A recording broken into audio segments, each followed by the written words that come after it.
Hola amigos, buenas tardes. Estamos en el Palacio de las Naciones en Ginebra y acaba de tener lugar una gran reunión de organizaciones no gubernamentales, representantes diplomáticos sobre el tema de Venezuela. Y tenemos la satisfacción de poder entrevistar a Rafael Uzcategui, que es de Provea, que es una organización de la sociedad civil en Venezuela, que ha venido a aportar el testimonio sobre la situación actual de la crisis humanitaria de derechos humanos en Venezuela. Rafael, ¿cómo podemos abordar la situación actual en Venezuela en el tema de violaciones de los derechos humanos? Sí, bueno, gracias por la entrevista. La podemos caracterizar como una catástrofe humanitaria en el sentido de que en muy corto tiempo, según las propias cifras de ACNUR, 4,8 millones de venezolanos han continuado saliendo de Venezuela en calidad de migrantes forzados, una situación que ya toda la región lamentablemente conoce. Y además tenemos un 78% de pobreza, según la medición de las 3 principales universidades venezolanas. Ante esta situación, la respuesta del gobierno ha sido la omisión, ha sido reiterar políticas que están aumentando el sufrimiento de la población, pero además ahora tiene una excusa, que es decir, que toda la causa de la crisis, que todo el origen de la crisis es la presión internacional para que Venezuela vuelva a la democracia. Sí, hay un argumento que ha sido desarrollado hoy por el canciller del gobierno de Maduro, diciendo que de alguna manera todo es a causa de las medidas coercitivas unilaterales. Se ha presentado un proyecto de queja o de querella en la Corte Penal Internacional. ¿Cómo se sitúan ustedes ante esa cuestión, ya que ha ocurrido en el mismo día de hoy aquí hoy en Ginebra? Sí, bueno, 2 comentarios. Uno, lamentablemente sin presión de la comunidad internacional no va a haber ningún paso del gobierno de Nicolás Maduro para mejorar la situación de derechos humanos de los venezolanos. Y es por eso que estamos acá estimulando todo el trabajo del Consejo de Derechos Humanos y del Alto Comisionado que se está haciendo sobre Venezuela con sus diferentes mecanismos. Pero en segundo lugar, nosotros hemos reiterado que como ONG estamos de acuerdo con las sanciones individuales contra violadores de derechos humanos, pero hemos rechazado, como poco se ha dicho durante la jornada del día de hoy, estas sanciones financieras contra Venezuela que aumentan el sufrimiento del pueblo venezolano. Y siempre le pedimos a la comunidad internacional que aumente la posibilidad de seguir sancionando de manera individual a estas personas que por acción u omisión son responsables de graves violaciones a los derechos humanos.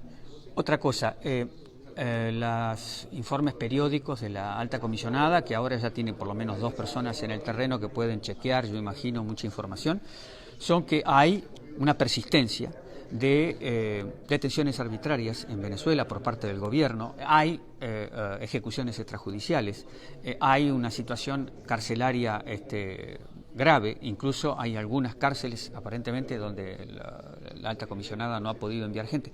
¿Cómo es esa situación de lo que podemos juzgarla como la represión en Venezuela hoy que ha ocurrido sobre la parte final del año 2019? Sí, bueno, la represión sigue siendo de manera sistemática y generalizada contra la disidencia, contra los diferentes sectores sociales de la sociedad democrática, y lamentablemente esta presencia de los 2 oficiales del alto comisionado no ha servido de contención, de inhibición para que las detenciones arbitrarias y para las denuncias sobre torturas y tratos inhumanos, crueles y degradantes se detengan. Así que estamos exigiendo entonces que se continúe con estos mecanismos de Naciones Unidas para intentar prevenir estas diferentes situaciones. El gobierno venezolano ha dicho aquí en la ONU de que esas 2 personas van a ser la base de una oficina más estándar, como estima la ONU cuando hay muchos problemas de derechos humanos, que se van a poder probablemente establecer en vuestro país más personas. ¿Hay algún resultado que se conozca? ¿Ha habido conversaciones?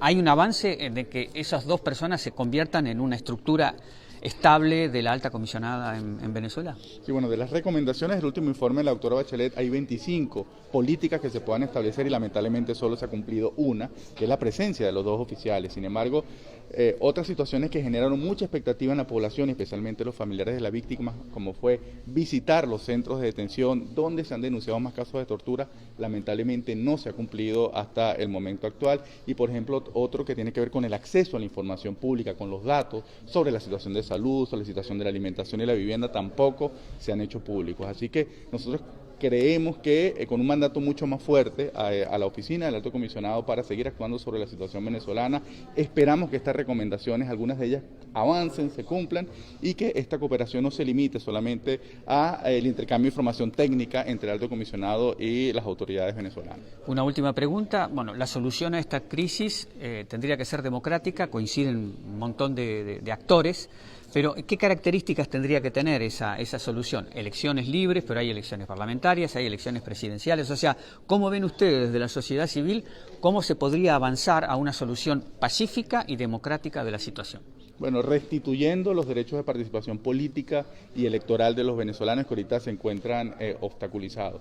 Y hay que decir que es algo que se conoce muy poco, que los principales víctimas de la violación de derechos de participación política son personas que vienen del chavismo, pero que son críticas del gobierno de Nicolás Maduro y que hoy no les permiten tampoco participar de manera pública en procesos políticos, y además tenemos 46 casos documentados de detenciones arbitrarias contra este tipo de perfiles, de personas que son chavistas críticas de Nicolás Maduro. Así que la posibilidad de que el pueblo venezolano se pueda expresar de manera libre, soberana, en condiciones para realizar un proceso electoral parlamentario y elecciones nacionales, es por supuesto una necesidad para que se pueda reconstruir la institucionalidad democrática en Venezuela y podamos pensar en un país donde quepan todos, incluyendo el chavismo democrático. Rafael, muchas gracias. Desde Ginebra le transmitió Juan Gasparini.